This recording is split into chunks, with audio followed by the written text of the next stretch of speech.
பா கந்தர்வ கோட்டை சமஸ்தானமே ஆடி போச்சே நீலம் போட்ட ஆர்டிக்கலில். நம்மளாம் தாயம் உருட்டினோம்னாக்கா அதிகபட்சமாக ஒரு 12 தான் விழுகும். ஆனால் ரஞ்சித்தனை உருட்டாரு பாருங்க, ஐயோ அதில் 12,000லாம் விழுகுது. ஏன்னா ரஞ்சித்தனை உருட்டலாம், தப்பு இல்லை, ஆனால் இந்தளவுக்கு உருட்டாதீங்கண்ணே. இந்த ஆர்டிக்கலில் 2 விஷயத்தை கவனிங்க.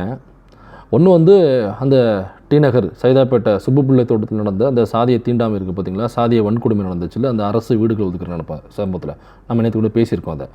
அதில் நீளத்தில் வந்த ஆர்டிக்கலில் அந்த கோடிட்டு காமிச்சிருக்கோம் பாருங்கள், அதில் இப்போ ஃபுல் ஸ்க்ரீனில் வரும் உங்களுக்கு. அதில் என்ன சொல்கிறாருன்னா, அண்ணன் பராரஞ்சித்தனை அது வந்து அதுக்கு காரணம் யாருன்னா அரசு அதிகாரிகள் தான் காரணமாக.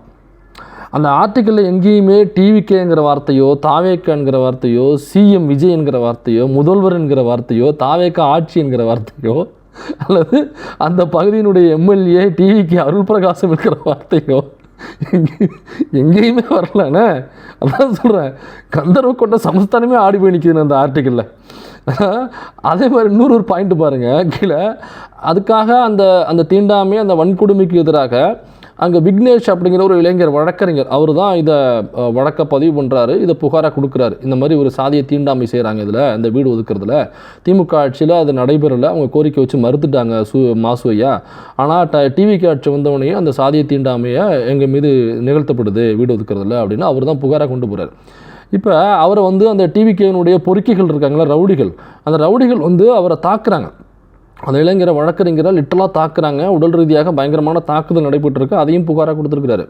அப்போ இதெல்லாம் நியூஸில் வந்துருச்சு, பாதிக்கப்பட்டவரும் பேட்டி கொடுத்துட்டாரு, எல்லாமே பண்ணிட்டாங்க. ஆனால் பாருங்கள், இந்த ஆர்டிக்கலில் அந்த இளைஞர், அந்த மக்களுக்காக குரல் கொடுத்த அந்த விக்னேஷ் என்கிற இளைஞர் தாக்கப்பட்டதாக கூறப்படுகிறது. ஏன்னா தாக்கப்பட்டதாக கூறப்படுகிறது, காக்கப்பட்டதாக கூறப்படுகிறதா? சரிதான். ஆனால் இது வரைக்கும் நீலம் சோஷியல் மீடியாவில் இருந்தோ, நீலம் பண்பாட்டு மையத்தில் இருந்தோ, இங்கு அந்த டி நகரில் சைதாப்பேட்டையில் இருக்கிற சுப்புப்பிள்ளை தோட்டத்தில் பாதிக்கப்பட்ட அந்த பட்டியல் சமூகத்தை சார்ந்த மக்களை நேரடியாக போய் பார்க்கவும் இல்லை, அவங்கள பேட்டி எடுக்கவும் இல்லை, அவங்கள பற்றி எதுவும் பேசவும் இல்லை. ஆனால் தலித் மக்களை இந்த மாதிரி ஒரு ஓட்டாக மட்டுமே கன்சிடர் பண்ணி அவங்கள அடகு வைக்கிறவள இருக்குல்ல, நீங்கள் இந்த வேலையை செய்வீங்க நான் கனவுலையும் எதிர்பார்க்கல. கடைசியாக ஒன்று சொல்கிறேனே, பேனாவில் நீல மையை ஊற்றி எழுதுங்க, மாட்டு மூத்திரத்தை ஊற்றி எழுத வேண்டாம். பிகாஸ் மாட்டு மூத்திரம் is not good for health.